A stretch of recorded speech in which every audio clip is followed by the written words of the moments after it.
At ngayon naman po, nadako na po tayo sa unang bahagi na ating pagpupulong.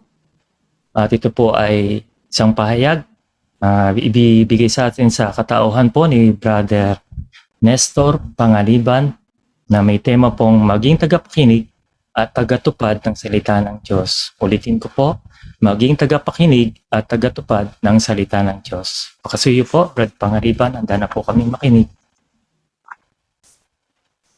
Ano po masasabi ninyo kung ipinagkikibit-balikat lang ng anak nyo o kaibigan ninyo ang mga sinasabi mo sa kanya kahit paulit-ulit mo itong pinaalala sa kanya? O dili kaya ay pinapakinggan naman kung minsan. Pagkalipas ng ilang sandali, nakakalimutan na naman. Siguradong madidisappoint kayo kahit sino. Sa katulad na paraan, maraming beses na sinabihan ni Jesus ang kanyang mga alagad, mga pulutong na makinig. Halimbawa, kung papansinin ang binanggit niya sa Mateo 11:15, ang may tenga ay makinig. Inulit niya sa Mateo 13:9, ang may tenga ay makinig. Sa 13:43, ang may tenga ay makinig. And lastly, sa Mateo 15:10, makinig kayo at unawain ninyo ito. Inulit-ulit niya ang kahalagahan ng pakikinig. Marami na sa ngayon ang nakakarinig ng mensahe ng salita ng Diyos. Pero ano ang reaksyon ng ilan kapag binabasa natin sa kanila ang Biblia, ang mga pangunahing turo ng Biblia? Halimbawa, tatanungin natin sa kanila, bakit po pasama ng pasama ang mundo? Ano po ang masasabi ninyo? Marami sa mga inaaralan natin, sabi nila, oo, nakahula kasi yan, natutupad na. Alam nila.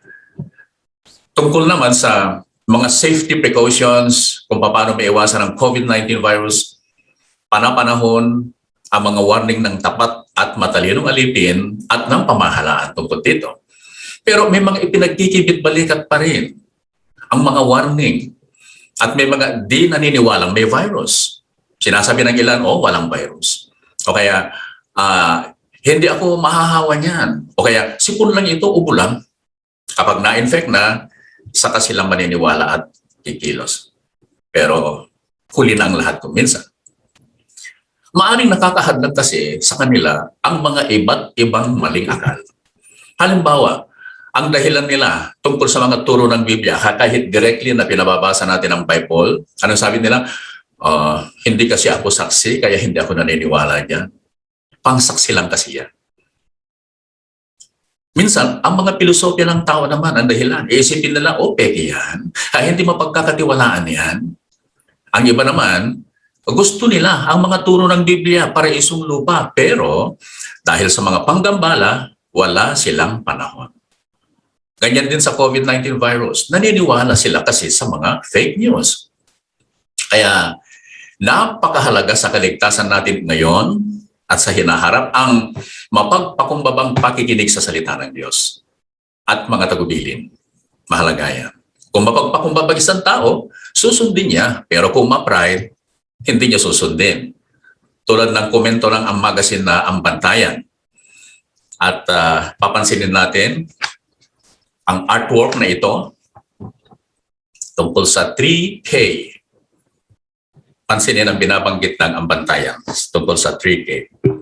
Nakaugalian na nating sabihin na upang tumanggap ng katotohanan, ang mga tao ay kailangang may 3K na katangian. May katapatan, kapakumbabaan, at kagutuman. Sabi ng Ang Bantayan, hindi natin maasahan ang mga taong di taimtim ang hangarin. Yaong mga hindi tapat ay tutugon ng ayon sa katotohanan. Ni maasahan natin na ang mga taong arogante o humble, yung mga hindi mapagpakumbaba, ay makikinig sa mabuting balita. Gayon din kahit na kung isang tao ay may kaunting katapatan at kapakumbabaan, sabi ng Ang Bantayan, kahit na kung ang isang tao ay may kaunting katapatan at kapakumbabaan, malamang na hindi niya tatanggapin ang katotohanan kung siya ay ikatlong K, hindi siya nagugutom sa espiritual na katotohanan. Totoo yan. Hindi siya gutom. So, lahat ng tao gusto natin makaligtas sa virus. Gusto natin makaligtas sa Armageddon. Pero dapat sila o tayo, dapat tayong kumuha ng tumpak na kaalaman tungkol sa Diyos na Yehova at kay Jesucristo. Ayon sa Juan 17:3. Dapat din tayong magkaroon ng pananampalataya. Kaya tayo ay nangangaral para magkaroon sila ng pananampalataya. Yan ang binabanggit ngayon ng Roma 10:17. 10:17 ng Romans, ganito ang binabanggit. Kaya nagkakaroon lang ng pananampalataya kapag narinig ang mensahe. At naririnig ang mensahe kapag may nagsalita tungkol kay Kristo. So napakahalaga ang pangangaral. At wala nang maidadahilan ang mga tao ngayon. Buong mundo nangangaral ang mga saksi ni Jehovah, 240 lands. Ang tao ay dapat na umasa sa patnubay ng salita ng Diyos sa lahat ng bagay dahil dito nakasalalay ang ating buhay. Mateo 4:4, ano sabi ni Jesus?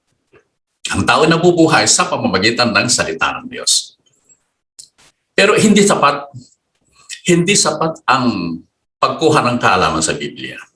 Mga kapatid at mga kaibigan, dapat din nating isabuhay ito, ang ating natutunan. Bakit mahalaga na isabuhay ang ating mapag-aaralan o matutunan? Santiago 1:25. Pag-isuyo muli, Santiago 1:25. Kung bakit mahalaga.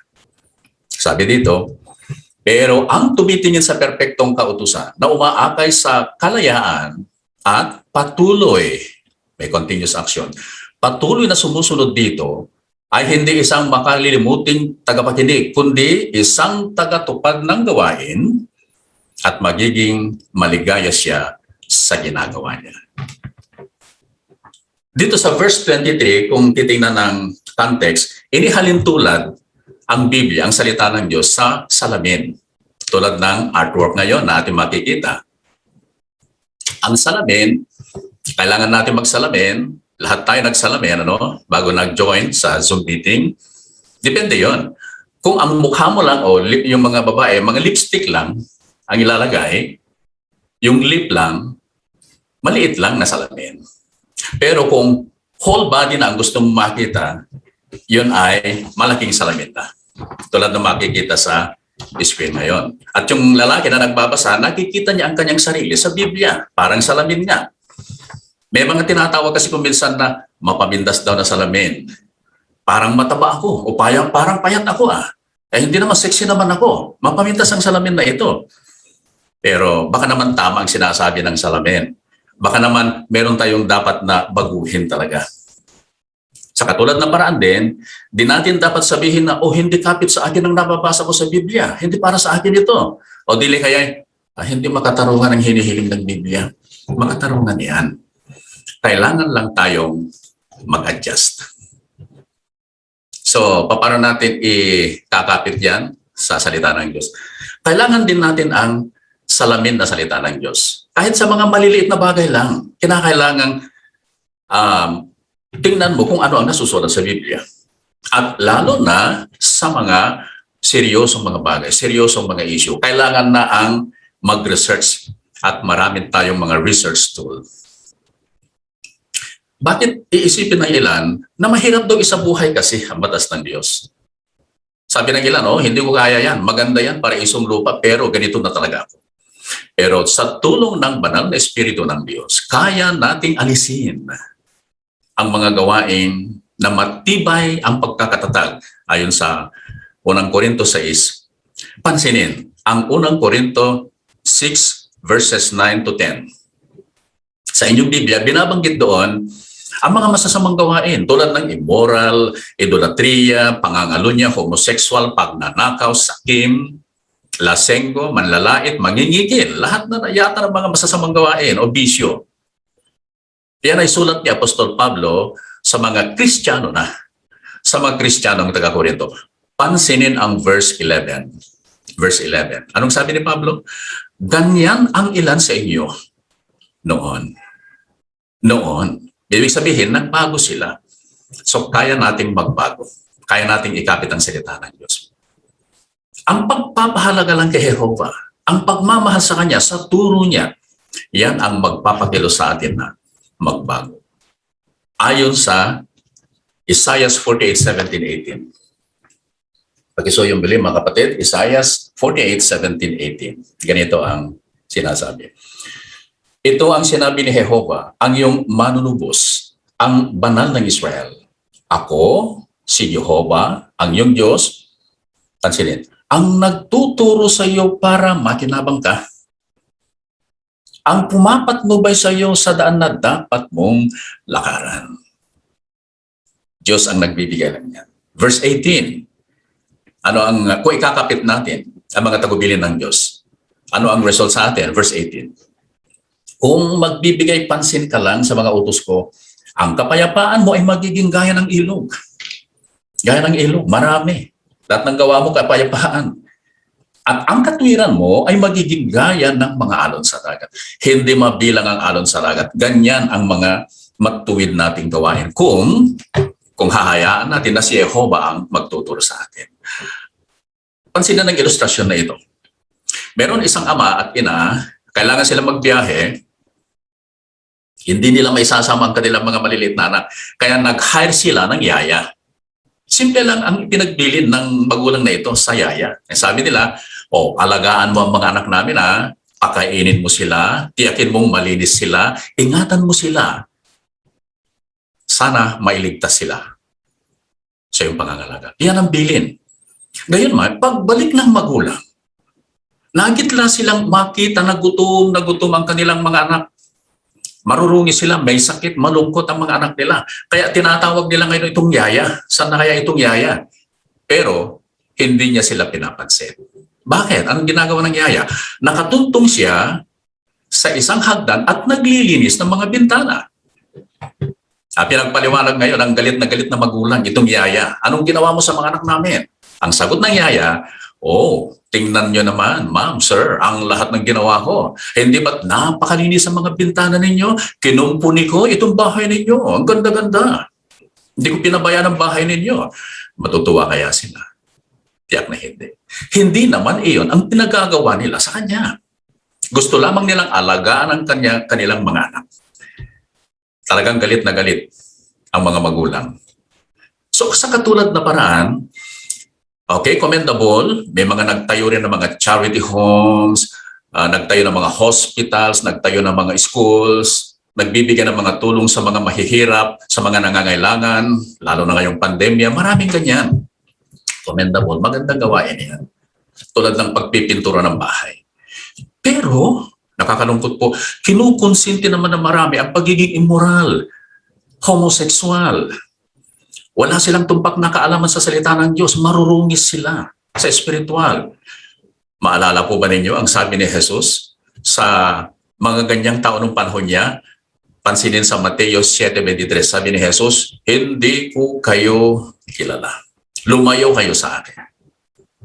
Hindi yan ang mahalaga kasi. Sinabi ni Jesus na dumating siya sa sanlibutan para magpatotoo ng katotohanan. Juan 18:37. Inatasan siya ng kanyang amang Jehovah na ipahayag at ituro ang salita ng Diyos. Nilibot ni Jesus ang buong Galilea, buong Judea, sa mga mapagpahalagang mga tagapakinig. Oo, nanggamot din siya. Pero pansinin, sa Mateo 9:35, nanggamot at nagturo, hindi puro panggagamot. Ngayon, inatasan ni Jesus ang kanyang mga tagasunod na ipangaral ang mabuting balita ng kaharian at gumawa ng higit pang mga alagad. Sa Mateo 10:5-7, sinanay niya ang 12 apostol, tsaka niya isinugo. Mateo 28:19-20, humayo kayo, gumawa ng alagad. Lucas 10:1, sinanay niya ang 70 na mga ngaral. Ang mensahe nila, ang mabuting balitang kaharian ng Diyos. Itinuro ng mga unang Kristiyano tulad ni Pablo ang mismong mensahe ng kaharian na itinuro din ni Jesus. Inihula ni Jesus na sa kalaunan, ang mga Kristiyano ay mangangaral na sa buong tinatahan ng lupa. Gawa 1:8 hanggang sa pinakamalayong bahagi ng lupa, 240 lands na ngayon. At ikinumpara ni Jesus sa mainam na lupa ang mga nakikinig at positibong tumutugon sa mensahe ng kaharian. Ang mga ito ay nagbubunga, sabi ni Jesus, nagluluwal, nangangahulugan na sila ay nagiging mga tagapagpahayag din ng kaharian. Kaya ang pangangaral na mabuting balita ang mahalagang bahagi ng paggawa ng kalooban ng Diyos. Bakit mahalaga? Roma 10:13 to 15. Roma 10:13 to 15. Sabi dito, dahil ang bawat isa na tumatawag sa pangalan ni Jehovah ay maliligtas. 14. Pero, paano sila tatawag sa Kanya kung hindi naman sila nanampalataya sa Kanya? O nga naman. Paano naman sila mananampalataya kung wala silang narinig tungkol sa Kanya? Paano naman nila iyon maririnig kung walang mangangaral? 15. Paano naman sila mangangaral kung hindi sila isinugo? So, napansin po ba ninyo kung bakit mahalaga itong pangangaral para sa kaligtasan? Pero, basahin natin ng patras. Unahin natin ang verse 15 para maintindihan natin ang kahalagahan ng pangangaral ng mabuting balita. Verse 15, kailangang may isusugo na mangaral upang, verse 14, marinig nila ang salita ng Diyos at manampalataya at tatawag sa pangalan ni Jehovah. Verse 13, at sila ay maliligtas.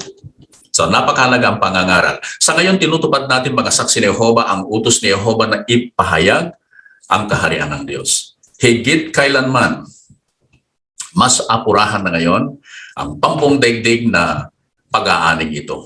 Apocalypse 14:14 to 16. Maalala natin ang sinabi ni isang governing body member. Anong sabi niya? Tayo ay nabubuhay hindi sa mga huling araw, kaduluduluhan ng mga huling araw.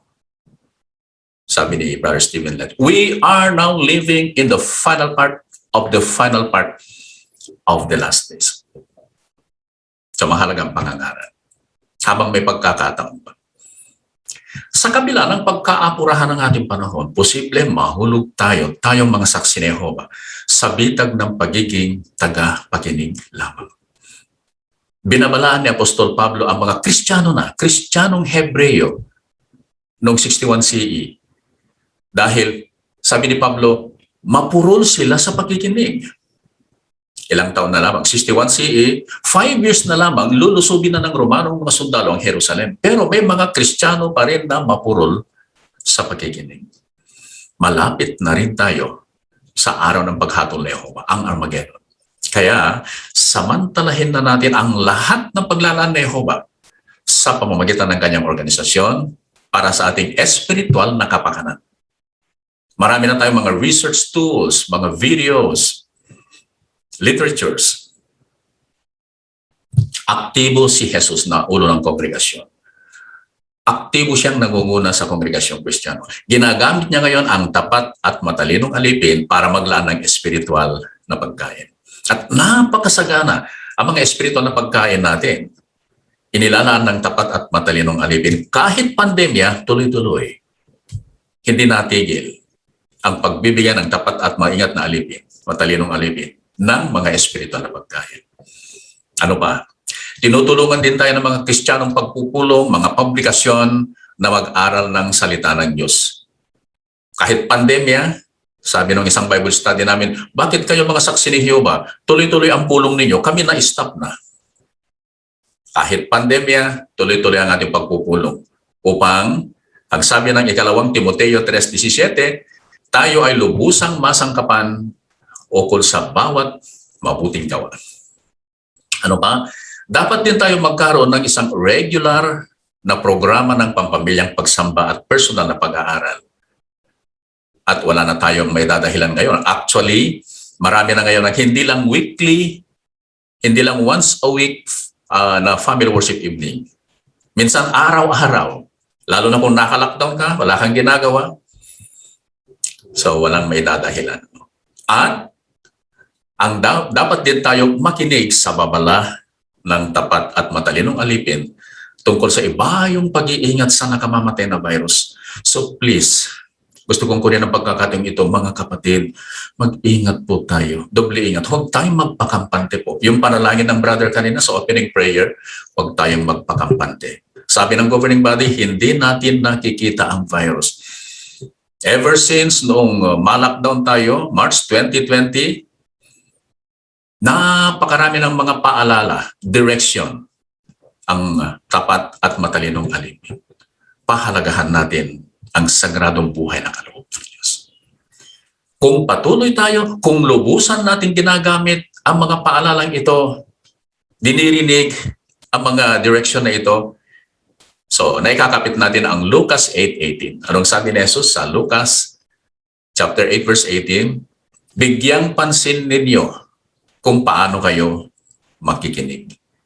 Na naman, hindi lang basta tagapakinig, tagatupad. Yung inawit natin, pambungad na awit natin kanina, makinig at sumunod. Listen, obey, and be blessed. Inilarawan ni Jesus ang dalawang kahihinatnan ng pagpipilian ng lahat ng tao ngayon. 200 na iba ang patutunguhan. Ang isa ay tungo sa kaligtasan. Ang isang daan ay tungo sa pagkapusa. Ngayon na ang panahon para kumilos tayo. Kaayon sa sinabi ni Jesus sa Mateo 7:24. Mateo 7:24. Habang binabasa natin ito, ay pagmasdan ng isang artwork. Mateo 7:24. Kung paano kapit ito sa artwork natin. Sa 7:24, sabi ni Jesus, kung gayon, ang lahat ng nakaririnig sa sinasabi ko at sumusunod dito ay gaya ng isang matalinong tao na nagtayo ng bahay niya sa ibabaw ng malaking bato. Pansinin ang artwork, mga kapatid. Ano ang mapapansin ninyo? The same location ang pinagtayuan. The same materials. Ano pa? Pero hindi the same ang uri ng pagtatayo. Pansinin itong nasa right side. Napakabilis ang kanilang pagtatayo. Tapos na. Tapos na, no? Nasa rooftop na sila. Tinitingnan na nila ang paligid. Ang ganda-ganda, no? Samantalang itong nasa left side, hindi pa tapos. Bakit kaya?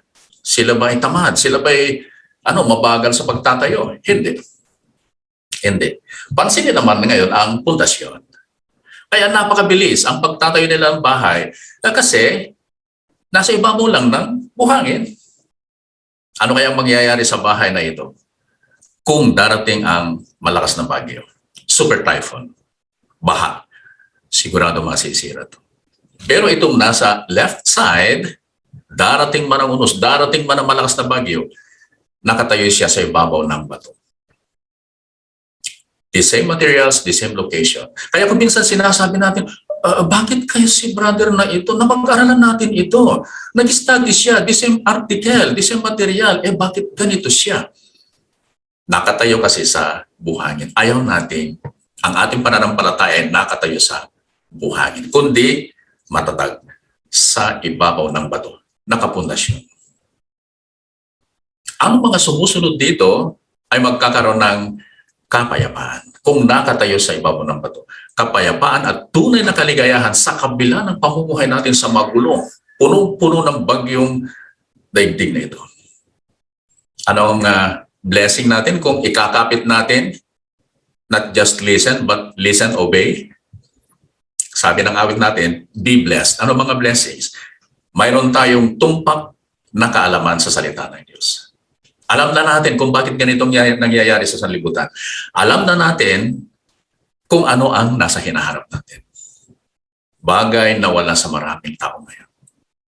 Yan ang una. Secondly, malaya na tayo sa nakapipinsalang mga bisyo, paggawi, sa mga pagiging kampante ng mga tao sa sanlibutan. Kasi tayo, nakikinig sa mga direction ng governing body tungkol sa health protocols. Third, mayroon tayong kapatiran kung ano ang nagdudulot ng tunay na kaligayahan. Unlike sa maraming tao sa sanlibutan ngayon, kaligayahan, pera, kayamanan, pagiging sikat, prominente. Pero tayong mga nagbabasa, nag-aaral ng salita ng Diyos at kinakapit natin ito, alam natin na hindi kayamanan, hindi katanyagan ang magdudulot ng tunay na kaligayahan. Pang-apat, mayroon tayong pagsang-ayon ni Jehovah. Magiging friend tayo ni Jehovah. Mayroon tayong pag-asang makikita muli ang mga namatay na natin mahal sa buhay. Alam natin na sila'y natutulog. Sila'y safety sa alaala ni Jehovah. Na sa paraisong lupa, bubuhayin muli ni Jehovah. Napakagandang pag-asa.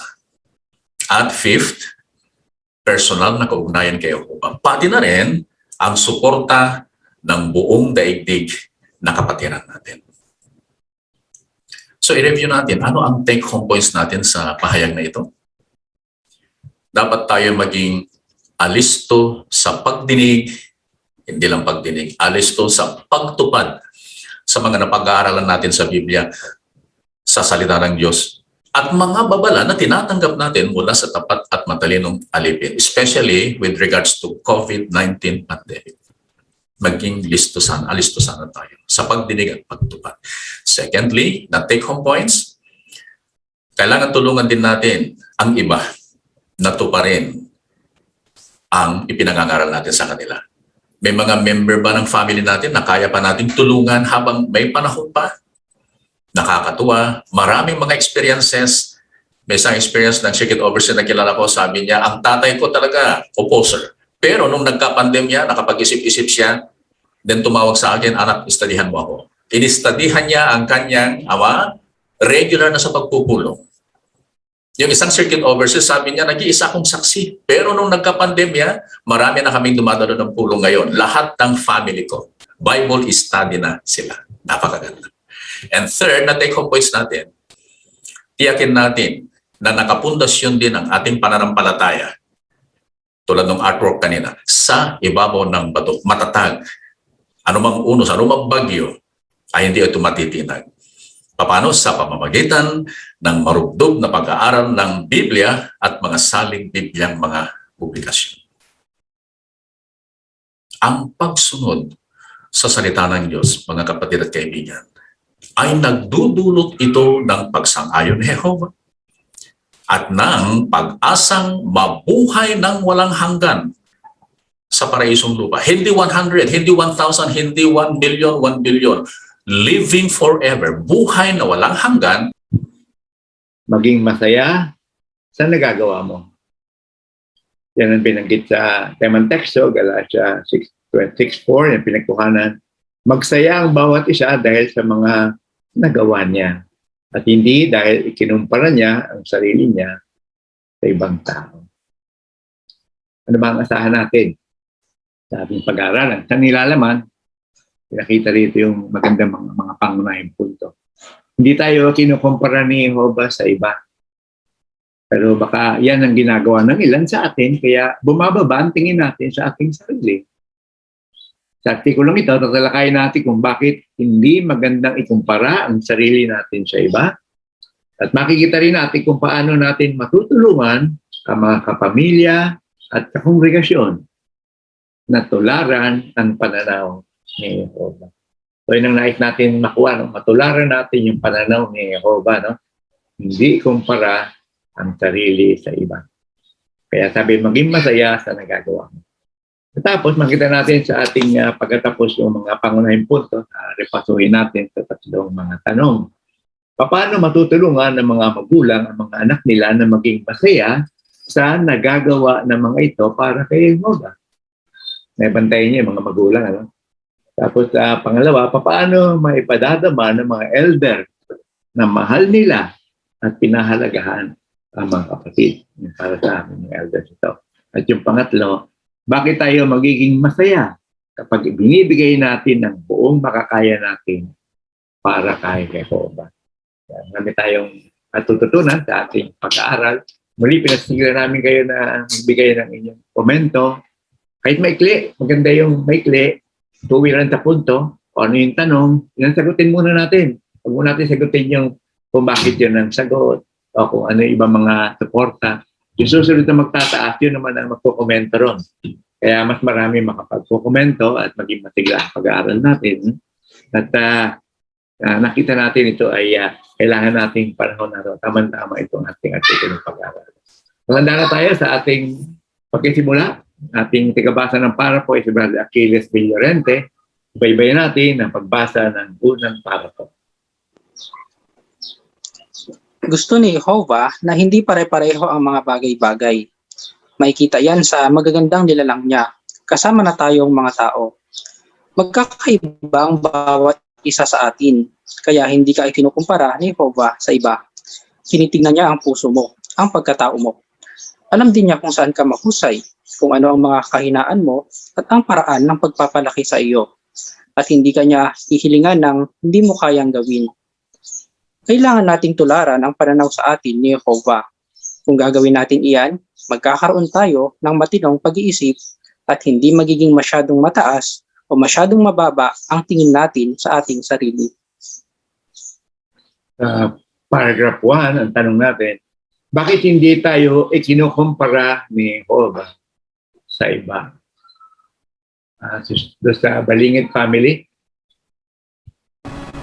Dahil magkakaiba ang bawat isa sa atin. okay, salamat, Sister Mercy, natutuwid ang sagot na yan. Sister Shaw, Binanggit na gusto ni Jehovah na hindi pare-pareho ang mga bagay-bagay. At nakita natin ito sa kanyang mga nilalang na talagang may variety. Kaya, maski sa apple lang, iba-ibang klase ng apple, hindi natin pwede compare yung apple sa oranges. So, ganun din. Alam ni Jehovah na iba-iba tayo ng mga katangian, iba-iba yung ating mga kahinaan, at tinatanggap niya tayo bilang mga individual kasi tinitignan niya yung ating mga puso. Kaya maganda yung binanggit doon sa Roma na dapat magkaroon tayo ng matinong kaisipan, hindi masyadong mataas o mababa ang pagtingin natin sa ating sarili, kundi tanggapin natin yung ating pagkakakilala sa atin ng Diyos ni Jehovah bilang mga individual. maraming salamat sa mga punto na yan. Nakita natin yung si Jehovah ay yung variety talaga kahit sa mga nilalang niya. Ganun din sa atin. Ganda ang punto na yan. Yun ang nais natin tularan, yung pananaw ni Jehovah sa atin. So tingnan natin yung mga dahilan bakit hindi magandang gawin yung pagkukumpara. Dito ay sa paragraph 2. Pwede tayong matuto sa magandang halimbawa ng isang kapatid na mahusay sa ministeryo. Baka may makita tayong mga paraan na magagamit natin para maging mas epektibo tayo sa ministeryo. Pero magkaiba ang pagtulad sa magandang halimbawa ng iba at ang pagkukumpara ng sarili sa kanila. Kapag ikinumpara natin ang sarili natin, baka mainggit tayo, masiraan ng loob, o baka maramdaman pa nga nating wala tayong halaga. At gaya ng natutuhan natin sa naunang artikulo, maapektuhan ang kaugnayan natin kay Jehovah kung makikipagkompetensya tayo sa mga kongregasyon natin. Kaya maibigyan tayong pinapayuhan ni Jehovah. Suriin ng bawat isa ang sarili niyang mga pagkilos. Sa gayon, magsasaya siya dahil sa mga nagawa niya at hindi dahil ikinumpara niya ang sarili niya sa ibang tao. Sa paragraph 2, bakit hindi magandang ikumpara ang sarili natin sa iba? Awaaw family? Dahil baka magkaroon po tayo ng mga negatibong pag-iisip katulad ng mainggit po tayo o masiraan ng loob at magkaroon, maisip natin na wala po tayong halaga. Okay, maraming salamat sa sagot na yun. Doon sa si Kyle Tonkin. So yun, Tonkin. Tulad din po nung napag-aralan natin nung nakaraang artikulo, kapag nakikipagkompetensya tayo or kinukumpara natin yung sarili natin sa iba, makaka-apekto po yung kaugnayan natin kay Jehovah. Okay, Kaya, sa halip na ikumpara, ano yung gagawin natin? Pinakita sa naunang bahagi ng parapo. Yun, hindi masama yun Mr. Ongking ko. Maganda kung tutularan natin yung kanilang magagandang halimbawa. Okay. So, yun ang pangontra natin doon, kapatid. Salamat. So, ano yung natutunan natin sa temang teksto natin? Doon sa Galatia 6:4, sa inyong komentohan yan. Doon sa Diyos o Homo. na kung titingnan po natin yung mismong ating mga accomplishment, yung sarili po nating nagagawang pagkilos, magiging masaya po tayo kasi po magiging kontento tayo dun sa ating nagagawa, hindi dahil sa nagagawa ng iba. Salamat. Yung first part ng text. Salamat. Yan yung pinagkuhanan ng ating paksa. Maraming salamat, Mr. Homo. Tingnan natin kung paano natin gagawin yan, yung binabanggit na magsaya sa nagagawa natin. Doon sa, para bang nagyayabang ba tayo nun? Ano ba yung punto ron? Paragraph 3. Gusto ni Jehovah na maging masaya ka sa nagagawa mong pagsulok sa spiritual. Halimbawa, nang mabautismuhan ka, siguradong tuwang-tuwa ka nang maabot mo ang tungkuing iyon. Sarili mong desisyon iyon. Ginawa mo iyon dahil mahal mo ang Diyos. Isipin ang mga nagawa mong pagsulong mula noon. Halimbawa, mas gusto mo na ba ngayong magbasa at mag-aral ng Biblia? Naging mas makabuluhan ba at mas taos-puso ang mga panalangin mo? Mas natural ka na bang makipag-usap kapag nangangaral at naging mas mahusay sa paggamit ng mga tools sa ministeryo? At kung may pamilya ka, naging mas mabuti ka bang asawa o magulang sa tulong ni Jehovah? Magiging masaya ka kung iisipin mo ang mga nagagawa mong pagsulong. Para po, Tres, anong spiritual na pagsulong mo ang nagpapasaya sa iyo? Personal question ito mga kapatid, ano yung ako sa inyo na pwede komento? Sa Rabanes family?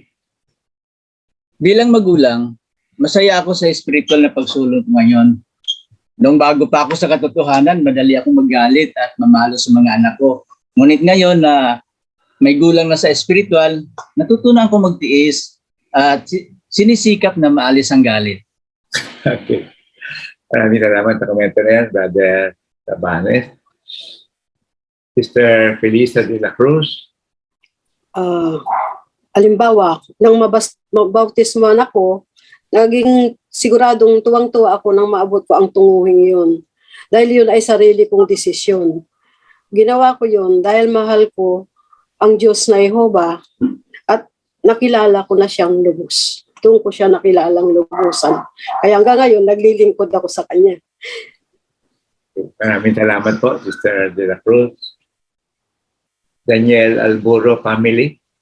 Bawat isa sa atin ay nag-alin ng buhay natin para kay Jehovah at bawat isa sa atin nga ay mayroong pananagutan sa Kanya. Kung ganon, ang gawain natin ay para mapalugod si Jehovah. Hindi tayo nagbabautismo dahil tayo ay pinagsabihan o sabihan ng kamag-anak o na-impluensya ng mga kaibigan o mga kapatid natin sa kongregasyon. Hindi. Tayo ay mayroong sabing talagang sa puso na pagbigay, pagpapahalaga sa lingkod kay Jehovah at doon natin si Jehovah. Salamat, Brother Alburo, sa komento. Brother Santos, Virgilio, spiritual na pagsulong, papataya sa iyo. Sa pag-aaral nga ng Biblia, unti-unti kong napalakas yung aking spiritualidad hanggang ako ay mabautismuhan. Naialis kong unti-unti yung mga galing na tinatawag na anting, masasamang pita sa aking buhay. Ganon din yung sa aking panalita na may kasamang PI. Parang bukang bibig ko na yung pagmumura ng mga nakaraang araw na ngayon ay naiwala ko na. Kaya lubos po akong nagpapasalamat sa tulong ng Diyos na Jehovah sa kanyang mga salitang ibinabahagi sa atin sa pang-araw-araw na pamumuhay. Maraming salamat, Brother Santos. Sister Sonoda, Imelda. Sa akin naman po, naging mas makabuluhan po yung pananalangin ko. Mas naging taos sa puso ko po. Okay. Maraming salamat. Marami pa nagtataas na kamay, mga kapatid. Ano? Kailangan mag-move on tayo. Makuha natin yung ibang mga punta pa. Salamat kayo. Reserve niyo sa susunod ng mga paragraph. Ano? So, tingnan natin yung paragraph 4. Ano bang tatalakayin natin? Matutulungan natin ang iba na maging masaya sa sila na iwasang ikumpara ang sarili nila sa iba. Sa artikulong ito, makikita natin kung paano matutulungan ng mga magulang ang mga anak nila, kung paano matutulungan ng mag-asawa ang isa't isa, at kung paano matutulungan ng mga elder at ng iba ang mga kapatid. Aalamin din natin ang ilang prinsipyo sa Biblia na makakatulong sa bawat isa sa atin na makapagtakda ng mga tunguhin na kaya nating abutin. Okay. So, ano ang tatalakayin sa artikulong ito? Pwede kayo bumanggit ng ilan? Kahit hindi niyo banggitin lahat. Brother si Asir and Richard Victoria. Kung paano po matutulungan ng mga magulang ang mga anak nila. Okay, para sa tatay yung may sagot mo yan. Asir, salamat, Asir. Carlos family. Kung paano po matutulungan ng mag-asawa ang isa't isa. Ayan, mga bata sumasagot sa payo sa magulang naman. Salamat. Sa Tonkin family. At kung paano matutulungan ng mga elder at ng iba ang mga kapatid. Ayan, ang elder naman. Salamat. Ngayon pa ba? Glenda Mariano family. Aalamin din po natin ang ilang prinsipyo sa Biblia na makakatulong sa bawat isa sa atin na makapagtakda ng mga tunguhin na kaya natin mabuti. Okay. Salamat, JC. So, yan yung mga tatalakayan natin mga kapatid. No? Handa na ba kayo? Tingnan natin. No? Punta na tayo dito sa unang subtopic. Ang pwedeng gawin ng mga magulang at mag-asawa. No? Pwede natin yung sa paragraph 5. Dapat iwasan ng mga magulang na ikumpara ang isang anak nila sa iba pa nilang anak o hilingan siya ng hindi niya kayang gawin. Kapag ginawa nila iyan, baka mainis o masiraan ng loob ang bata. Sinabi ng sister na si Sachiko, gusto ng mga teacher ko na maging number 1 ako sa klase. Tapos gusto rin ni nanay na maging mahusay ako sa school para daw maging patotoo yon sa teacher ko at sa tatay kong hindi saksi. Ayaw pa nga niya na may mali ako sa mga exam. Imposible naman iyon. Matagal na akong nakapagtapos sa pag-aaral, pero minsan, naiisip ko pa rin kung masaya ba si Jehovah sa nagagawa ko kahit ibinibigay ko naman ang buong makakaya ko. Sa paragraph 5, basahin natin muna, Efeso 6:4. Sige, Sister Sarah Simon, pakisuyo. At mga ama, huwag ninyong inisin ang inyong mga anak, kundi palakihin sila ayon sa disiplina at patnubay ni Jehovah. Salamat, Sister Simon, pagbasa. So tanong natin, ayon sa Efeso 6:4, anong dapat iwasan ng mga magulang? Hindi lang yung tatay, no? Pati yung nanay. Pareho sila yung dito. Moreno family. Dapat pong iwasan naming mga magulang na ikumpara yung mga anak namin sa iba at hilingan pa sila ng hindi nila kayang gawin. Okay, salamat. Matatandaan ni Mr. Moreno yan. Sa dalawang anak. Good, salamat. At ano yung magandang, ano yung karanasan na ni Sachiko dahil sa makita natin kahalagahan ng simulaing ito na pinabanggit sa atin.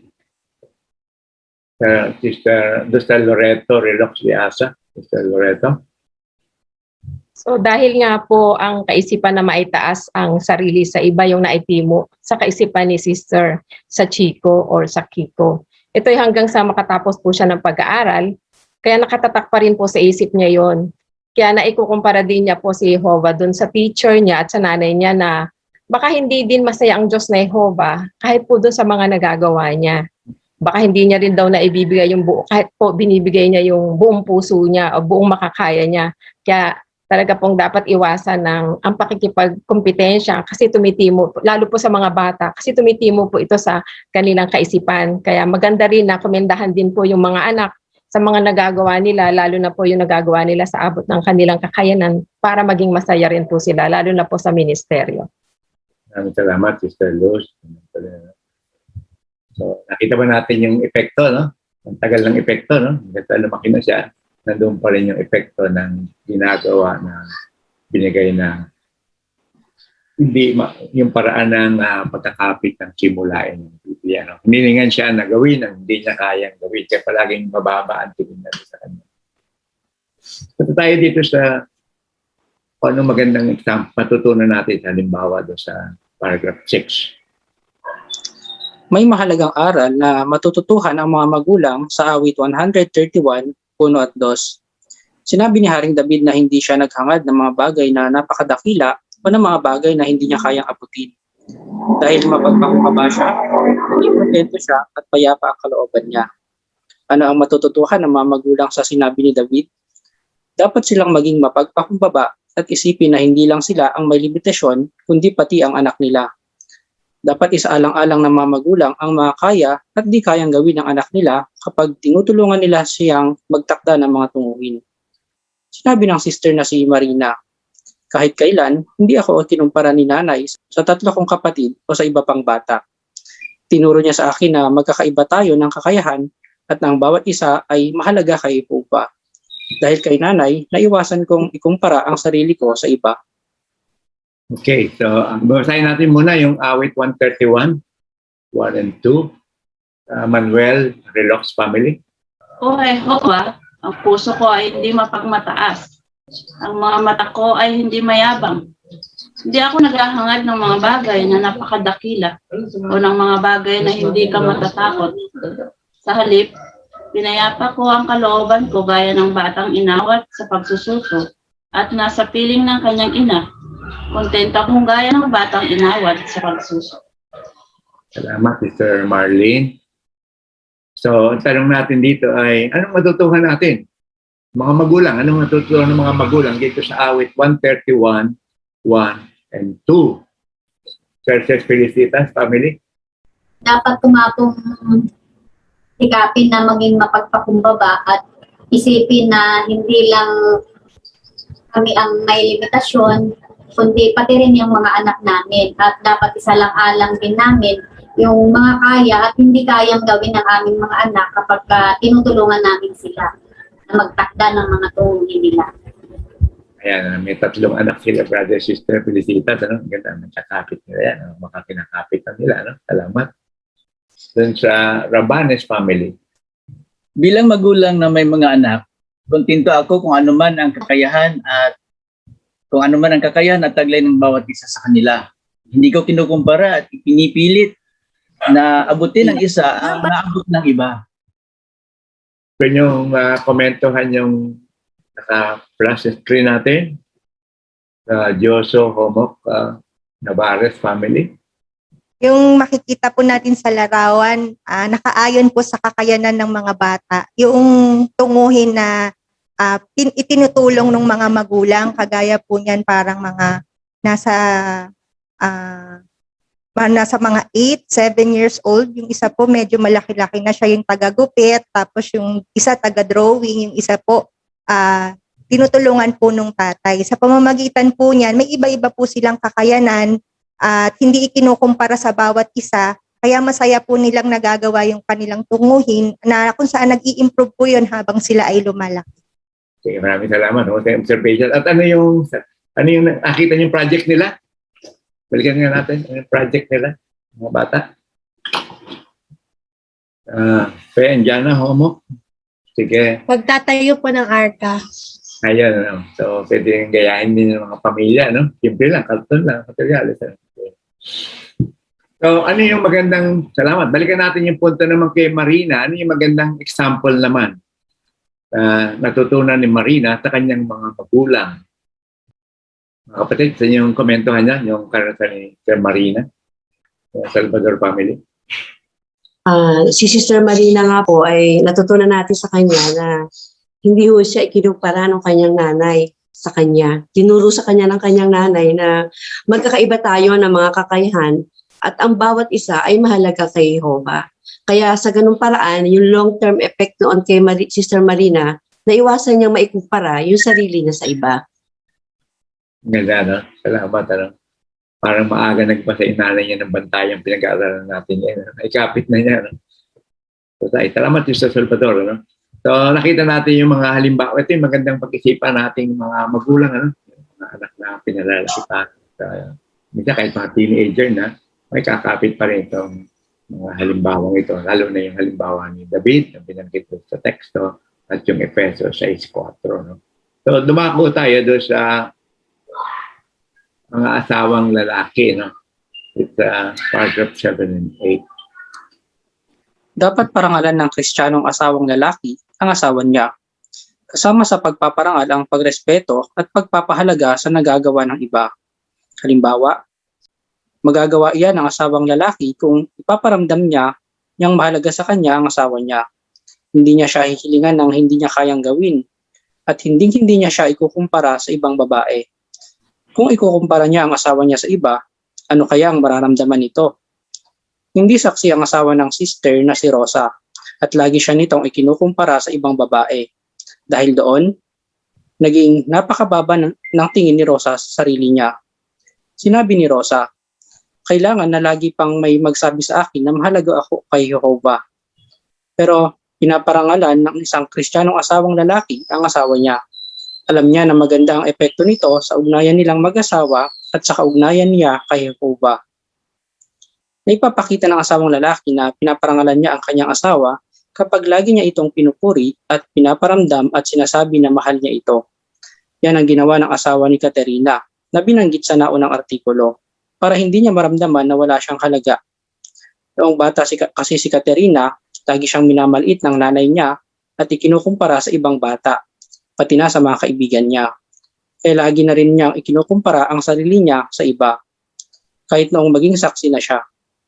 Pero natulungan siya ng kanyang Kristiyanong asawa na maiwasan iyon at magkaroon ng balanseng pananaw sa sarili niya. Sinabi niya, mahal niya ako, pinupuri niya ako sa mga nagagawa ko at ipinapanalangin ako. Pinapaalala rin niya ang magagandang katangian ni Jehovah at tinulungan akong huwag maging negatibo. Tingnan natin yung 7 and 8. Paano mapaparangalan ng asawang lalaki ng asawa niya? Ganda, asawang lalaki siguro sumagot dito, no? Brother Homo, ikaw ba yung sasagot? Julius? Kapag pinapahalagahan ko po yung aking asawa, laging pinupuri at ipinaparamdam at sinasabing mahal ko po siya at hindi ko po ikinukumpara sa ibang babae. Ginagawa mo na yan. Very good. Ano? Salamat, Brother Homo. Very good. At ano yung nangyari dito kay Rosa? Ano naging karanasan? Sister Shaw, pakisuyo. Hindi saksi yung asawa ni Rosa, kaya madalas siyang ikinukumpara sa ibang babae. Kaya dahil doon, napakababa yung tingin ni Rosa sa sarili niya. Kaya kailangan pa niya na laging may nag-remind sa kanya, nagsasabi sa kanya na mahalaga siya kay Jehovah. Kaya kung sa halip na ikinukumpara, pinupuri ng mga asawang lalaki yung kanilang asawa tulad ng binagit sa Kawikaan 31:28 na sinabi yung asawa niya ay tumatayo at pinupuri siya, nakakatulong to sa self-esteem niya para mas lali pa niyang pag-igihan yung mga ginagawa niya. Kasi ang papuri daw ay parang araw at ulan na makakatulong na mas lalong yumabong yung halaman. Ganun din, nakakatulong to sa lahat, hindi lang sa asawa. Applicable both sides, sa asawang lalaki o sa asawang babae, sa mga anak, sa mga magulang. Pag nakakarinig tayo ng papuri, mas lalong nakakatulong ito na pagbutihan natin yung ating ginagawa. Salamat sa mga punto na yan, Sister. So, no, at maganda na ibanggit din yung footnote, no, ito mga simulain dito, bagaman asawang lalaki ay kapit din sa asawang babae, no. Pero ano naman yung magandang example naman ng asawa ni Caterina na hindi rin maganda ang kanyang kinalakihan, environment tungkol dito sa pagkukumpara. Sa paragraph 8, napansin niya mga kapatid. Sister Oria, pakisuyo. Si Caterina naman, lagi siya noon minamaliit ng nanay niya at kinukumpara sa iba. Kaya nung naging saksi na siya, ganun din ang nagagawa niya, kinukumpara ang sarili sa iba. Pero tinurungan siya ng kanyang asawa na maiwasan iyon at magkaroon ng balancing pananaw sa sarili niya. Pinupuri siya ng kanyang asawa at pinapanalangin pa rin siya. Kaya tinulungan din siya na huwag maging negatibo. Salamat, Sister Oria. No? So, maganda example, yung asawa ni Caterina, no? Yan ang maganda example na tularan din natin mga asawang lalaki. No? Okay, so mga bagay ito na magagawa ng mag-asawa, asawang lalaki, asawang babae, no? Sa ating pinag-aralang punto. No? Punta na tayo sa mga elders naman. Ano? Ang pwedeng gawin ng mapagmahal ng mga elder at ng iba. No? Hindi lang mga elders. Ano? Sa paragraph 9 and 10. Paano matutulungan ng mga elder ang mga kapatid na nagkukumpara ng sarili nila sa iba? Tignan ang karanasan ng sister na si Hanuni.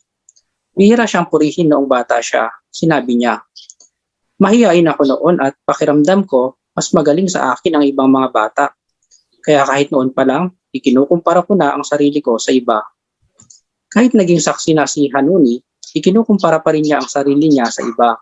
Kaya pakiramdam niya, wala siyang nagagawa para sa kongregasyon. Pero masaya na siyang naglilingkod ngayon bilang pioneer. Ano ang nakatulong sa kanya? Sinabi ni Hanuni na tinulungan siya ng mapagmahal na mga elder. Sinabi nila na mahalaga siya sa kongregasyon at magandang halimbawa siya sa iba. Sinabi niya, "Ilang beses akong pinakisuyuan ng mga elder na patibayin ng ilang sister na nangangailangan ng tulong. Dahil doon, naramdaman kong mahalaga ako. Hindi ko rin malilimutan noong pinasalamatan ako ng mga elder sa ginagawa kong pagtulong sa ilang kabataang sister." Tapos, binasa nila ang unang Tesalonica 1, 2 at 3. Talagang natouch ako doon. Sobra akong nagpapasalamat sa mabubuting pastol na gaya nila. Nararamdaman ko na ngayon na mahalaga ako sa organisasyon ni Jehovah. 9 and 10. Paano natulungan ng mapagmalasakit na mga elder ang isang sister na iwasang ikumpara ang sarili niya sa iba? Sa Julius Homo. Kahit po kasi saksi na si Hanuni, kinukumpara po niya po pa rin yung sarili niya sa iba dahil po dun sa background niya na bihira siyang purihin nung bata pa siya. Pero tinulungan po siya ng mga elder. Sinabi nila sa kanya na mahalaga siya at magandang halimbawa po siya sa iba. Pinakisuyuan siya ng mga elder na patibayin yung mga sister na nangangailangan ng tulong. Pinasalamatan din po siya ng mga elder sa ginawa ng pagtulong sa mga kabataan. At binasa rin po sa kanya yung unang Tesalonica 1, 2, 3 at dahil po doon na-touch po siya. Kaya talagang nagpapasalamat po siya sa mga elder. Okay, maraming salamat. Okay, very good. Kaya ano yung naging epekto sa kanya nun, yung ginawa ng mga elder na yon? Ano yung sabi doon sa huling pangungusap ng Parapoges? Mr. Ongkinko? Naramdaman nga po niya na talagang mahalaga siya sa organisasyon ng Diyos na ito. Maganda, napakaganda ng resulta, no? Maganda ito na pampasigla sa amin ng mga elders. Huwag kalimutan na magbigay ng komendasyon, ng papuri sa mga kapatid sa kanilang mga ginagawa. Pwede rin palang mag-atas, ano? Para madaman nilang mahalaga sila, makatulong din ng mga sister, may mga pagkakataon na magagamit din sila para magpatibay sa iba ng gaya ng naging karanasan dito ni Hanuni. Tingnan pa natin yung paragraph 11. Ano naman yung magagawa natin? Yung iba, no? Para makatulong. Mababasa sa Isaiah 57:15. Dahil ito ang sinabi ng mataas at matayog na Diyos na nabubuhay ng walang hanggan at may banal na pangalan. Nakatira ako sa mataas at banal na lugar, pero kasama rin ako ng mga nagdurusa at mga mapagpakumbaba para pasiglahin ang mga hamak at palakasin ang mga puso ng mga nagdurusa. Sa para po, talagang nagmamalasakit si Jehovah sa mga nagdurusa at mga hamak. Kahit hindi tayo mga elder, mapapatibay natin sila. Magawa natin ito kung magpapakita tayo ng malasakit sa kanila. Gusto ni Jehovah na maipadama natin sa kanila kung gaano niya sila kamahal. Matutulungan din natin sila kung magiging mapagpakumbaba tayo at hindi magyayabang. Hindi natin ipinopokus ang atensyon ng iba sa atin kasi ayaw nating maging dahilan iyon para mainggit sila sa atin. Sa halip, ginagamit natin ang mga kakayahan at mga alam natin para patibayin ang isa't isa. Sa paragraph 11, paano natin matutulungan ng mga nagdurusa at mga hamak na binabanggit sa Isaiah 57:15. Sister Mariel Homo, please. Kung magpapakita po tayo ng pagmamalasakit sa kanila, gaya po ng sinabi sa teksto, pasiglahin at palakasin natin sila. Okay, salamat at tuwi ang sagot. Sister Mariel. Sister Sarah Simon, please. Kaya iwasan natin ipagyabang din yung mga tinataglay natin. Magagawa natin ito kung maingat nating pinupost sa social media. Halimbawa, baka hindi naman intentionally na i-post natin yung bagong gadget, masasarap na pagkain na makaka-afford lang yung mga yayaman. Ganyan din yung mga pinapasyalan natin lugar na mamahalin, hindi mapupuntahan ng mga kapatid na mahirap ang kalagayan sa buhay. Kasi baka kahit wala tayong intensyon na inggitin sila o makadama sila ng pagkahiya, maaaring ganun ang mangyari. Kaya dapat na maging maingat tayo sa kanilang damdamin. Maraming salamat na punto na yan, Sister Simon. Sister Irene, pahilagot, please. Maganda din po yung binanggit ng unang Pedro 4G na binigyan tayo ng Diyos na Jehovah ng bawat isa ng kaloob at gamitin natin yung kaloob na yon sa pagtulong o patibayin yung isa't isa. Huwag nating ituon yung attention natin sa atin, kundi gawin natin kung ano yung makakaya natin, ng buong makakaya natin para tulungan yung mga kapatid. Okay, salamat sa pagbanggit sa comment. Sa teksto na yun din. Kanyang kwentuhan yung Kawikaan 19:17. Anong kaugnayan ito sa pinag-uusapan natin po ito? Doon sa Relox, Mario Relox, portion ko lang, family. Ang tumutulong sa dukha ay nagpapautang kay Jehovah at babayaran niya siya dahil sa ginawa niya. Okay, salamat, Sister. Anong komento niyo sa teksto na yan?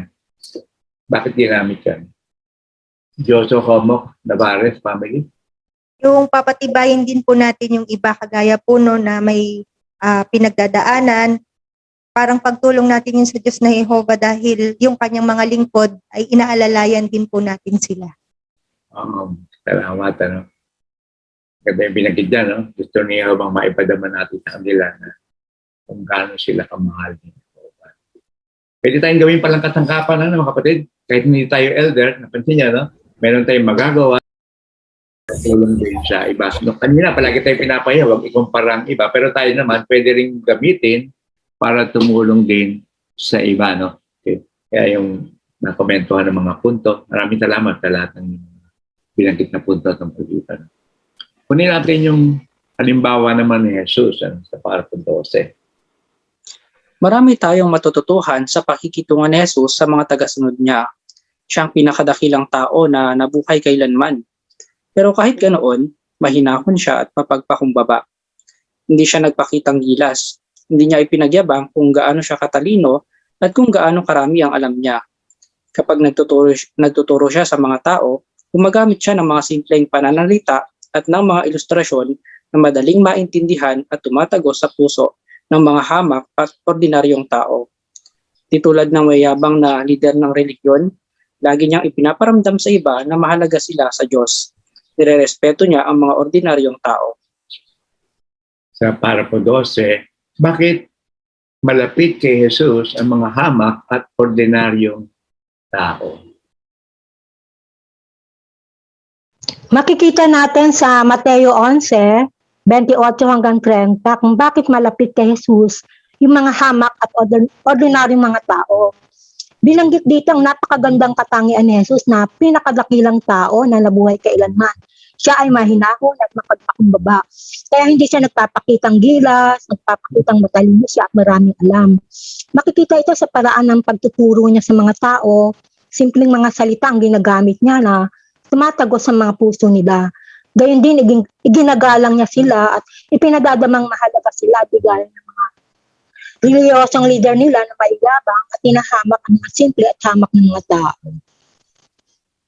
Maraming salamat, Sister Samson, sa mga punto niya. Meron tayong picture, yung komentuhan ito, Rabanes family. Nakikita natin sa larawan na si Panginoong Hesus ay kasama ng mga hindi prominente o mayamang tao sa lipunan. Nakita natin na itong mga taong ito ay sabihin natin mga hamak o mga hindi prominente sa lipunan. Ngunit si Jesus ay ibang-iba sa mga leader ngayon o lalo na sa mga mayaman at prominenteng tao sa lipunan. Ngunit si Jesus nga ay nakikisama sa mas mababang mga tao. Salamat, Brother Rabanes. Sister Shaw, pakisuyo. Na-appreciate ko dun sa picture na Si Jesus hindi naman lagi nagsisermon o nagtuturo kasi dito sa scene na ito makikita natin na kumakanta sila. Kaya marunong din si Jesus Christ na mag-enjoy kasama ng kanyang mga apostol. Kaya mapagpakumbaba siya, hindi siya mayabang, kaya nagustuhan siya, malapit sa kanya yung kanyang mga alagad. Salamat.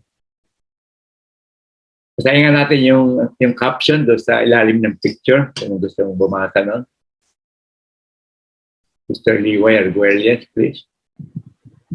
Napalapit kay Jesus ang mga alagad niya kasi hindi siya mayabang. Masaya ang mga kaibigan niya na makasama siya. Salamat. Ang gandang halimbawa sa atin si Jesus. Tingnan natin sa 13 kung paano pa si Jesus nagpakita ng magandang katangian. Makikita ang kabaitan at pagmamahal ni Jesus sa pakikitungo niya sa mga alagad niya. Alam niya na magkakaiba sila ng mga kakayahan at kalagayan. Kaya hindi pare-pareho ang kaya nilang hawakang responsibilidad at iba-iba rin ang nagagawa nila sa ministeryo. Pero pinahalagahan niya na ginawa ng bawat isa ang buong makakaya nila. Makikita iyan sa ilustrasyon tungkol sa mga talento. Sa ilustrasyong iyon, binigyan ng Panginoon ang mga alipin ng talento ayon sa kakayahan ng bawat isa. Mas malaki ang kinita ng isang alipin kumpara sa iba pang masipag na alipin. Pero pareho silang pinuri ng Panginoon at sinabi sa bawat isa sa kanila, mahusay, mabuti at tapat kang alipin. Paragraph 13, papaano nagpakita si Jesus ng kabaitan at pagmamahal sa mga alagad niya? Mr. Valero, Rebecca Valero, please. Sa pamagitan ng mabait at mapagmahal na paraan yung pakikitungo ni Jesus sa kanyang mga alagad. Dahil kahit alam niya na may iba't ibang mga kahinaan at kakayahan yung kanyang mga alagad. Halimbawa, sa pag-ministeryo. Pero pinahalagan pa rin ni Jesus ang kakayahan na ginawa nila nung nagbigay siya ng isang talento sa bawat isa at binigyan sila ng papuri na Jesus. Maraming salamat, Mr. Valero. So, paano natin nalaman talagang si Jesus gano'n nakitungo sa kanyang mga alagad? Meron pa tayong gustong mabanggit doon sa ilustrasyon na napahapyawan kanina. Anong matutunan natin? Paano siniwalat ng ilustrasyon yun, yung pangmalas niya ito at pakikitungo niya sa kanyang mga alagad? Father Homo, Giovanni? Kung mapapansin natin doon sa ilustrasyon, binanggit doon na iba-iba yung kakayahan ng bawat isa. Yung isa, binigyan ng talento, mas marami siyang nadoble niya yung talento na yon. Yung isa naman, kukonti, pero nagawan pa rin niya ng pagsulong yung talento na yon. Kung mapapansin natin, yung binigay ni Jesus sa kanila ay pare-pareho. Sinabi ni Jesus na mahusay, mabuti at tapat kang alipin. Hindi niya sinabi na, eto, mas maraming nagawa, ikaw konti, anong nangyari? Walang ganon. Iisa ang kanyang komento at pinasalamatan niya at pinuri niya yung bawat isa sa kanila.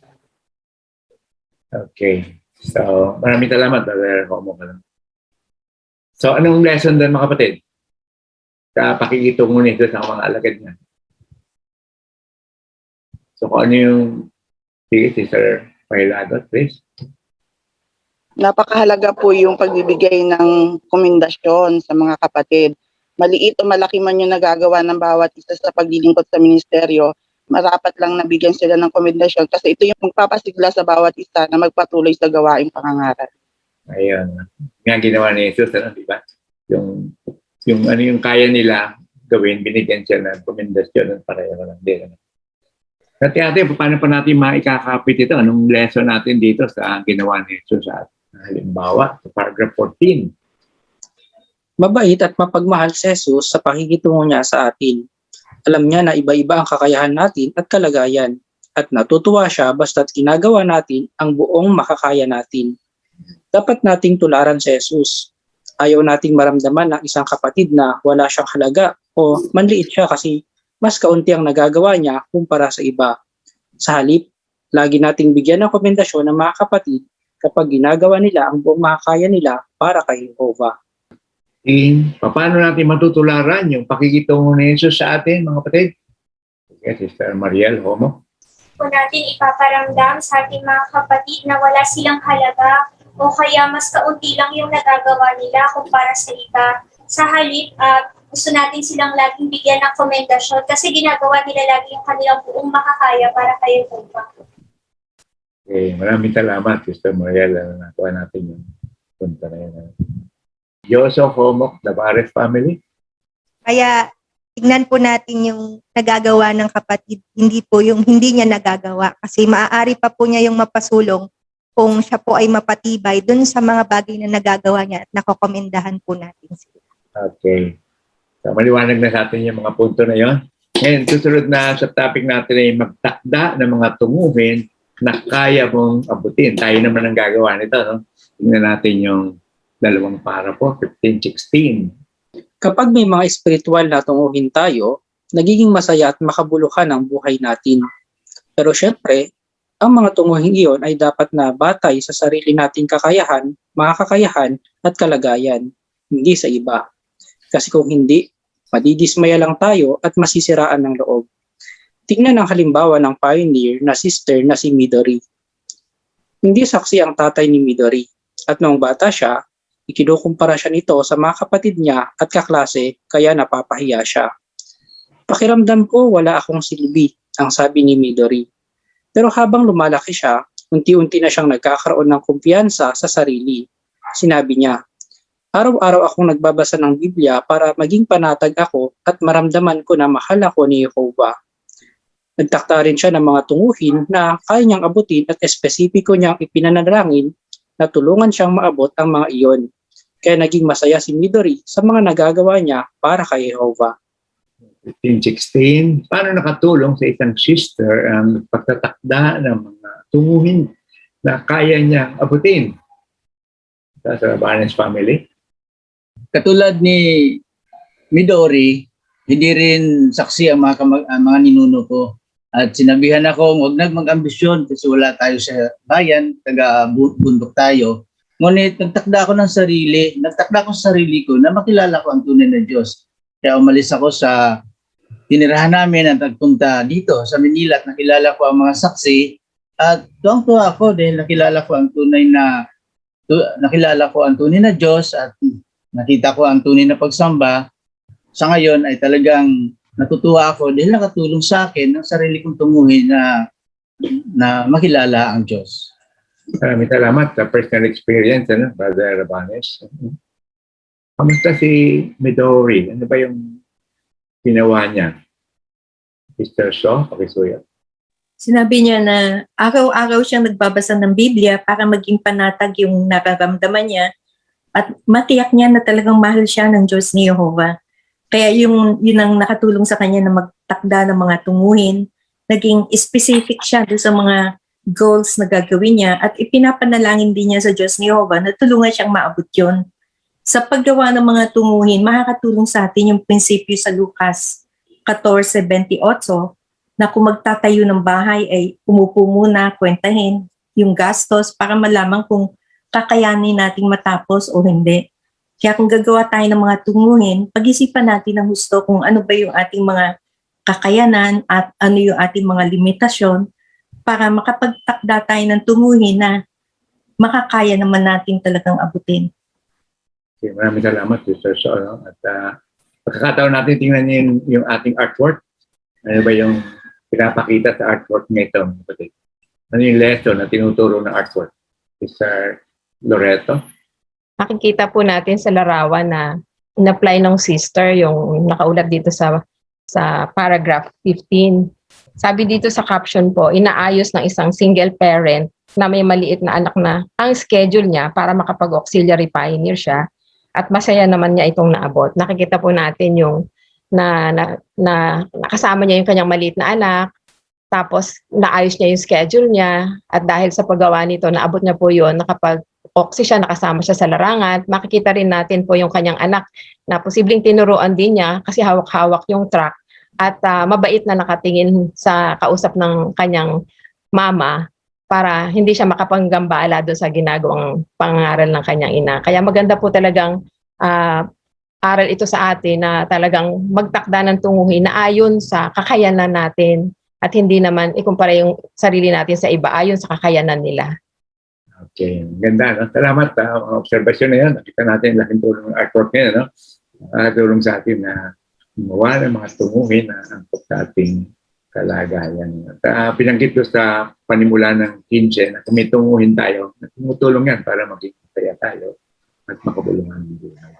Sa last subtopic tayo, laging gawin ang buong makakaya mo para kay Jehovah. Paragraph 17. Hindi madaling mabago ang tingin natin sa sarili natin. Kaya pinapayuhan tayo ni Jehovah.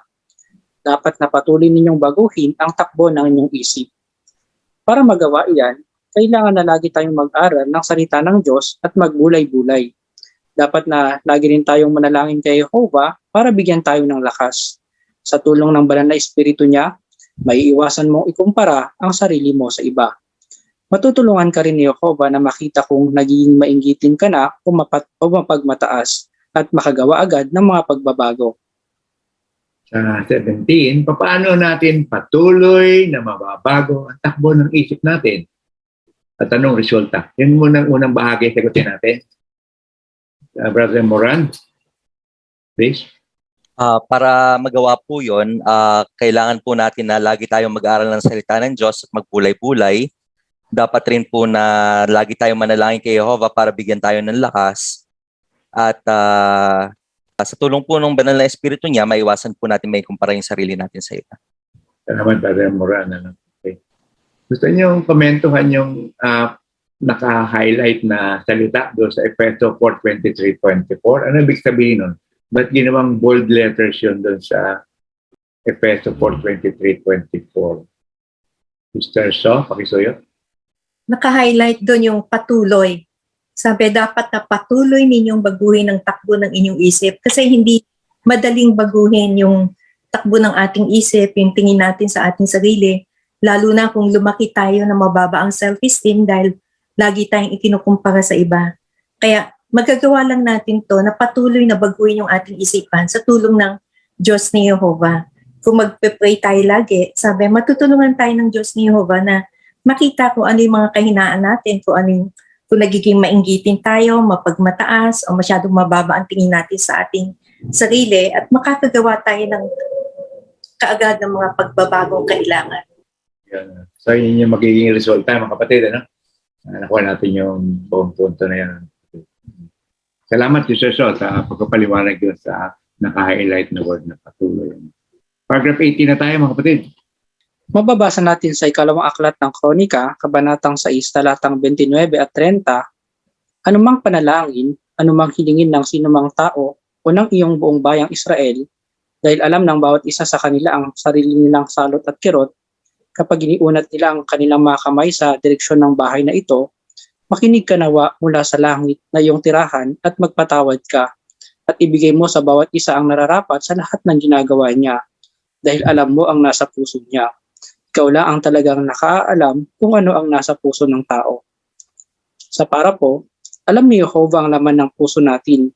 Alam din niya na kahit nahihirapan tayo, nilalabanan natin ang espiritu ng sanlibutan pati na ang mga kahinaan natin. At kapag nakikita ni Jehovah ang pagsisikap natin, lalo niya tayong mamahalin. Sa 18, paano ka mapapatibay ng ikalawang Kronika sa 6:29-30? Sister Samson.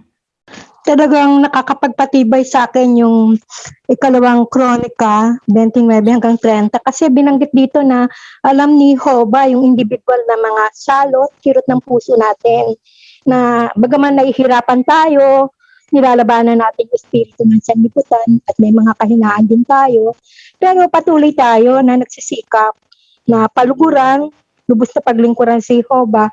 Kaya nakikita niya lahat to, lubos niyang pinahahalagahan at lalo tayo niyang minamahal. Maraming salamat, Sister Samson. Very timely ito, no? Para sa iyo, relate ka rito. No? Nahalagaan namin din ang pagkisikap mo ng pagkomento at pagpapatibay. So, para lalo natin mapahalagaan ito, tingnan natin yung paragraph 19, ano?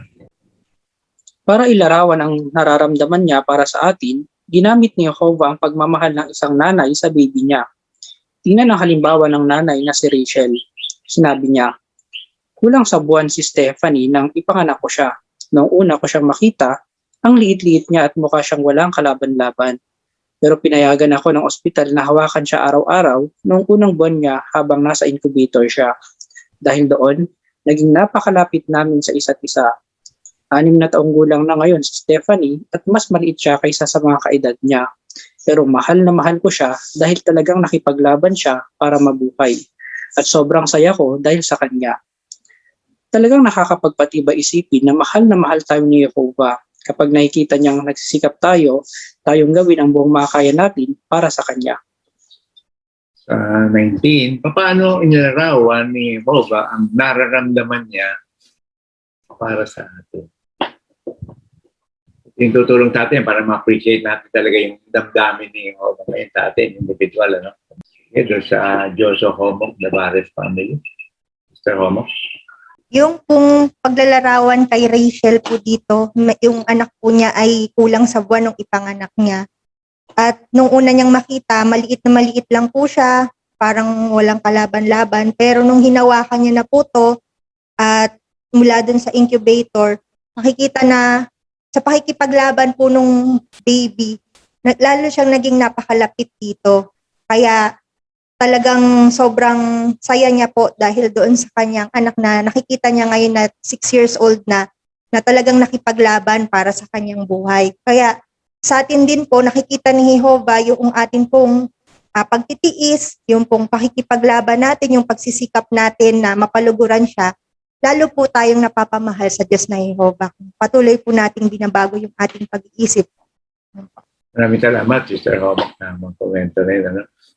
At ba't binanggit yung Isaiah 49:15? Brother Domingo, Milky Domingo, please. Binanggit po doon na kung yung isang ina ay mahal na mahal ng kanyang anak at hindi makakalimutan, lalo na si Jehovah ang pagtingin sa atin sapagkat binanggit doon na kung makalimutan man yung ina, yung kanyang anak, si Jehovah, hindi tayo makakalimutan. Ayun. So, mas maintindihan natin ngayon bakit ginamit na organisasyon yung halimbawa na Rachel, ano? Saka anak niya, yung feeling niya, parang ganun yung feeling din ni Jehovah. Kaya gusto niyang basahin yung last sentence ng paragraph 19. Sino gusto bumasa nun? Yung huling pangusap ng paragraph 19 sa Carlos family. Talagang nakakapagpatibay isipin na mahal tayo ni Jehovah kapag nakikita niyang nagsisikap tayong gawin ang buong makakaya natin para sa Kanya. Salamat, Sister Pinky, sa pagbasa. So, sa last paragraph tayo, sa 20. Bilang lingkod ni Jehovah, mahalagang miyembro ka ng pamilya niya at para sa Kanya, wala kang katulad. Nilapit ka ni Jehovah sa Kanya, hindi dahil mas mahusay ka sa iba. Ginawa niya iyon dahil tinignan niya ang puso mo at nakita niyang maamo ka at handa kang matuto at magpahubog sa Kanya. Siguradong natutuwa siya kapag nakikita niyang ginagawa mo ang buong makakaya mo sa paglilingkod sa Kanya. Ang pagtitiis mo at pananatiling tapat ay patunay na napakabuti ng puso mo. Kaya patuloy na gawin ang buong makakaya mo para kay Jehovah at magiging masaya ka dahil sa mga nagagawa mo. Maraming salamat sa Brother Achilles sa paglilingkod bilang paragraph reader. So, tanong natin siya 20, bakit pwedeng maging masaya ang mga lingkod ni Jehovah? Sa Salvador family? Pwedeng maging masaya ang mga lingkod ni Jehovah, tayo, dahil miyembro tayo o bilang miyembro tayo ng pamilya ni Jehovah na isang pamumuligtig na kapatiran sa buong mundo. At gayon din, naalala ko yung ating September broadcasting, kahit na nabilang ko yung isang sister, nung tawagin siya na isa sa mga saksi ni Jehovah, pinakita niya talagang masaya siya. Masaya siya dahil tinawag siya bilang isang saksi ni Jehovah. Salamat sa point na yan, Brother Salvador. Sister Shaw, Parisuyo. Maganda yung paalala doon sa huling paragraph na sinabi na patuloy na gawin ang buong makakaya mo. Hindi yung makakaya ng iba, kundi kung ano yung makakaya mo para kay Jehovah. At magiging masaya ka dahil sa mga nagagawa mo, hindi dahil sa ikinumpara mo yung ginagawa mo sa iba. Kasi ang mahalaga sa Diyos ni Jehovah, ginagawa natin yung ating buong makakaya para sa paglilingkod sa Kanya. Maraming salamat, Sister Shaw. No? So, doon natapos yung ating pag-aaral, no? Nakapagpatibay na tinalakay natin na artikulo. So, pumunta tayo sa anong sagot mo? Paano matutulungan ng mga magulang ang mga anak nila na maging masaya na sa nagagawa ng mga ito para kay Jehovah? Tawag tayo ng mga magulang. Sa Mario Relox, 10% ko lang. Pakisuyo. Matutulungan ko po ang aking mga anak sa pamamagitan po ng pagbibigay komendasyon sa kanila at pagiging masaya ko sa mga nagagawa nila sa paglilingkod sa ating Diyos na Jehovah at patuloy kong iwasan ang comparison po sa iba na sino yung mas magaling o sino mas mahina, kaya patuloy ko yung pahalagahan kung ano yung nagawa nila para kay Jehovah. Salamat, Brother Relox. Salamat din sa assistant ni Jared sa Carlos family. Pakisuyo. Binanggit po sa atin yung sa ating mga magulang yung sikreto, yung formula na pahalagahan ang mga pagsisikap ng bawat anak natin. At ituro din natin sa kanila na magkakaiba tayo ng kakayahan at ng bawat isa ay mahalaga kay Jehovah. Makaka-relate ka dyan, Brother Carlos, ano? Maraming mga anak na makakapit ng simula. Okay, so punta tayo sa B. Sa pangalawang tanong, paano may padadama ng mga elder na mahal nila at pinahalagahan ang mga kapatid? Yes, Sister Roda de la Cruz. Kung ipapadama nga po nila sa mga kapatid na mahalaga sila sa kongregasyon at magandang halimbawa sila sa iba, na natutuwa si Jehovah na ginagawa nila yung kanilang buong makakaya. Okay, salamat. Ano? At Brother Gorgonya, meron kang komento? Kaya napakahalaga na tularan ang Panginoong Hesus sa pagpakita ng pagpapahalaga natin doon sa mga kapatid. Kapag tinutularan natin ang Panginoong Hesus, talagang mapapatibay ang mga kapatid at patuloy silang maglilingkod kay Jehovah ng buong puso nila at hindi kinukumpara din ang sarili nila sa iba. Salamat, Brother Domingo. Brother Domingo, tataas ka ng kamay. Dapat po silang maagap na magbigay ng komendasyon sa mga kapatid. Ano man ang kanilang nagagampanan, kung ito ginagawa ng buong makakaya, dapat silang pahalagahan at bigyan ng komendasyon. Okay. Magandang paalala yan sa amin, mga elders. Aming salamat. So tayo sa pangatlong tanong, bakit tayo magiging masaya kapag ibinibigay natin ang buong makakaya natin para kay Jehovah? Sister Mariel Homo, please. Dahil alam po natin na kapag nagtitiis tayo at nagsisikap at ginagawa natin yung pinaka-the best sa paglilingkod, papahalagahan nito yung Jehovah at lalo niya pa tayong Okay, salamat, Sister Homo. Brother Alburo, please. Alburo family. Nakagagalak malaman na sa ating pag-aaral sa Biblia, tayo ay nakagawa ng mga bagay na gustong-gusto ni Jehovah at yun din ang gusto natin gawin. At alam din natin na tayo ay pag-aari na ni Jehovah sa pamamagitan ng ating pangako na binitawan sa paglilingkod sa Kanya ng buo nating makakaya nang tayo magpabautismo. Makikita natin na tayo ngayon ay miyembro na ng buong worldwide family of millions na may tunay na pag-ibig talaga sa isa't isa. At ngayon magagalak tayo, magiging masaya tayo kapag ibinibigay na natin ang ating buong makakaya na gusto rin ni Jehovah yan, na paglingkuran siya. Salamat, Alburo. Tagpa tayo ng isa doon sa Dini Jamaica Gorgonya.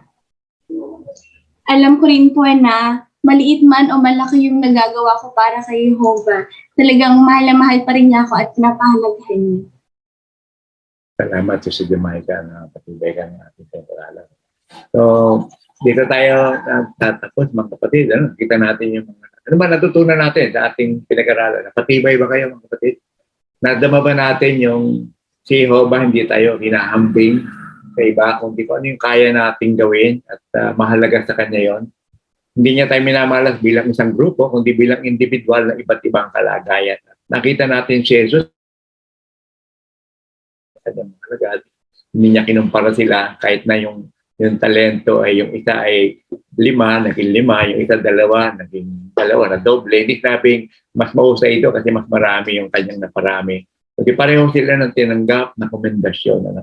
Kasi ginawa nila kung anong kaya nila. Tinitingnan tayo ni Jehovah at ni Jesus kung ano yung kaya natin at yun ang ginagawa natin at magiging masaya tayo. At masaya si Jehovah. Nadama natin na mahal tayo ni Jehovah at gusto ni Jehovah gamitin ng mga elders para ipadama yung pag-ibig niya. At tayong lahat, kahit hindi kayo elders ng kongregasyon, binanggit sa ating artikulo na meron tayong magagawa para maipadama sa mga kapatid yung pagmamahal ni Jehovah at